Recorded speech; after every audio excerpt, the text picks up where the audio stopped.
Vous êtes influencé par mon état d'esprit.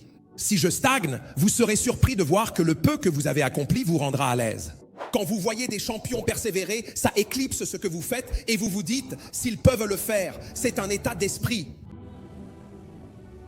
Quand vous voyez des personnes jointes continuer à prier, à jeûner et à étudier la parole, c'est leur état d'esprit. Il reste des territoires à conquérir.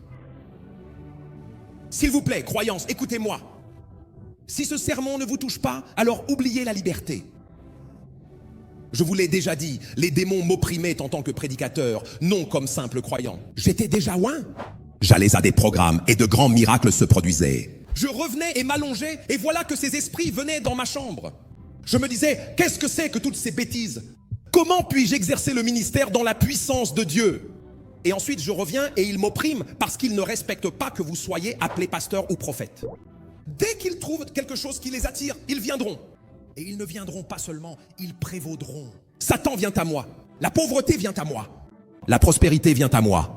Donc, toutes les réalités dont vous avez besoin ou que vous détestez dans la vie, vous êtes comme, permettez-moi d'utiliser ce mot, une piscine remplie de tout. La pauvreté circule autour de vous, la richesse circule autour de vous, l'abondance circule autour de vous. Mais celle qui vient à vous, c'est celle qui trouve en vous un élément qui l'attire vers vous. C'est le concept de ce que nous appelons les esprits familiers. Vous savez pourquoi ils sont familiers? Ils veulent que certains événements persistent dans certaines vies, dans certains territoires. Ils étudient l'état d'esprit qui attire ce problème et créent une forteresse autour pour que toute la famille, ainsi tout se passe de cette façon.